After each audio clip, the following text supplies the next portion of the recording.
Hello everyone, today I wanted to talk a little bit about Rainmaker. Now, Rainmaker, it's okay, you know. I don't hate this mode, but I don't think I really super enjoy it anymore, haven't for a bit.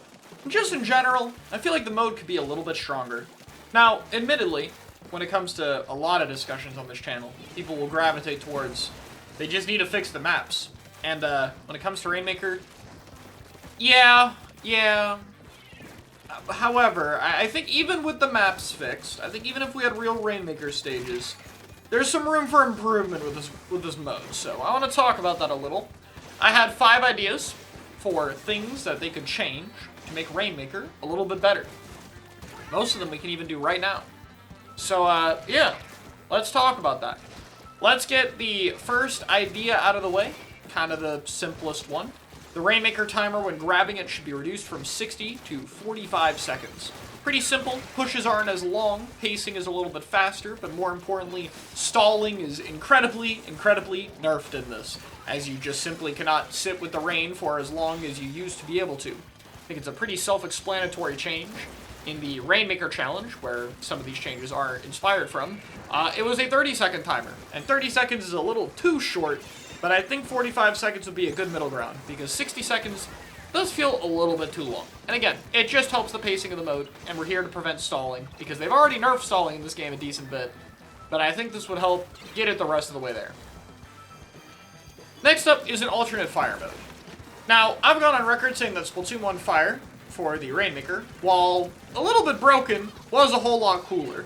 It was a more direct combat tool that I think made the Rainmaker feel a bit more interesting. What I haven't talked about is that I really do not like the alternate fire of the Rainmaker. It is very hit or miss, but it feels like it controls a huge amount of space, while also simultaneously not being very fun to use. The Rainmaker itself is actually decently powerful, like the shots it puts are just kind of massive, but I also think it just doesn't feel very satisfying to use. I think even S1 Rainmaker had that problem to some extent. So, here's my solution. We can give Rainmaker an alternate fire using the sub-weapon button. The main fire and alternate fire will both require a charge to use, and the alternate fire can be a reworked version of the Splatoon 1 one. Maybe make it a smaller, thinner tornado that can't pierce stuff as easily, or if part of the tornado gets cut off, it gets cut off entirely. You know, slightly toned back Splatoon 1 version. Then we can also slightly tone back the current alt fire we have right now to where it doesn't control as much space. Make the radius a little bit smaller or the painting a little bit less. But you get 2 alternate forms of fire. Means the Rainmaker's a little more powerful and you have a little bit more to do with it, but it's a tad bit less obnoxious and definitely a lot more spammy. Feels like you have more options to deal with opponents running you down or trying to figure out what you want to do, and I feel like it would make the Rainmaker just more fun to use if it had multiple options. So, the next 3 lines that I have are all actually one change, and I kind of just lied earlier, which is I have an idea for what we can do with the checkpoint system. So, let's get my first problem out of the way. And this is something different than I've talked about so far. I don't like that there's one set of checkpoints. I haven't really talked about it very much, but I feel like there should be multiple sets of checkpoints, just like Tower has 2 or 3 of them. In this case, I think 2 checkpoints and a gold pedestal at the end is plenty. There aren't really any Rainmaker maps short enough to where you could fit less pedestals, and even if you were to look at some of the smallest ones, like Maki for instance, that map would really benefit from having an extra checkpoint, because wow, when the checkpoint's gone, you can push really far. I think it would just help with the mode's pacing a bit. It's definitely a thing more for lower ranks than anywhere else, but I also think preventing snowballing off of things like an ink vacuum push could also be more relevant going forward. Obviously, at low levels, it is more likely for the Rainmaker to be knocked out, so I think that would help a little bit to prevent it from being too crazy. But I have a actual better reason for having multiple checkpoints though, besides that. And that gets into something else I want to do with the checkpoints that I'll get into right after one more change, which is every map should have at least 2 checkpoints. How are we going to do that for the maps where there's only 1 checkpoint and it doesn't look like we can add a path? Well, here's the big idea I have for Rainmaker, the thing that got me to do this video. What if we made Rainmaker function a bit more like how tower control does? Now, what I mean by that is tower control works in a way to where if you get the tower to a certain part of the game, you get access to tower control jumps to access different routes of the game. So, for example, and I actually used this in my stages video like 2 years ago, in Mako Mart, you can only use the jump to get to the top left side of the opponent's base if the tower is slightly past the first checkpoint. That balances it out to where attackers can get in the positions they need to get for further into the game, while ensuring that earlier in the game it is not too unbalanced. Feels pretty self-explanatory, right? The other thing that already makes this seem more feasible is actually Marlin Airport Rainmaker. On Marlin Airport, when you get the checkpoint, it unlocks the fan. And that's basically my idea. Getting checkpoints would unlock stage terrain. For example, let's take a look at Hammerhead Bridge. This checkpoint here isn't too far. It's like barely to 70. If there was a similar checkpoint right here, getting either checkpoint could change the terrain here. Maybe it would spawn a block that you could paint to get up, or terrain with a ramp over here that would normally be flat, you know, like extending over here, and then a ramp appears. And all of a sudden, this right side would now be pushable.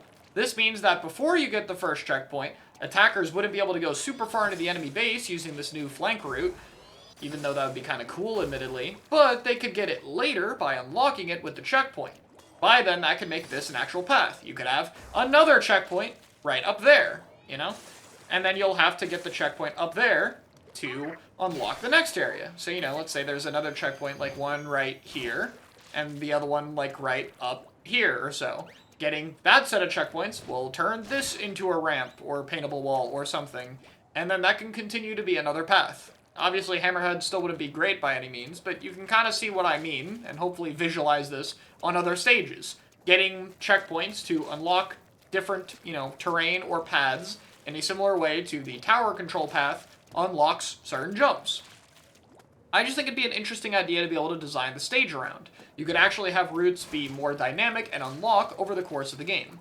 One thing I would recommend, though, if this ever did happen, and it probably never will, is that these routes should always be accessible for defenders.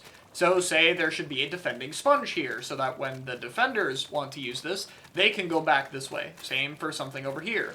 These sponges could just be substituted out or also exist alongside those attacker ramps or blocks or whatever that would spawn. It's just a few ideas that I have. I don't really think anything major. But it could just improve the mode a little bit. I thought it was a cool idea, personally. I don't really hate Rainmaker by any means. I still think it's kind of cool. But I feel like these changes could do a lot for it, just in all levels. Now, there are going to be people who go in the comments and say, yeah, okay, but it still needs the maps to be changed. And yeah, you're probably right on that. But I think it would be a cool change regardless. So, that's personally what I'd want to see for Rainmaker, and I'm very curious to hear what you guys have to say in the comments below about these ideas for modes like this, and if you like it, or if you have any other solutions. This is a mode that I'd really like to see Rework doing an S4, so I'm personally really curious to see if there's any ideas that I missed. Let me know in the comments. I'll see you all next time. Goodbye.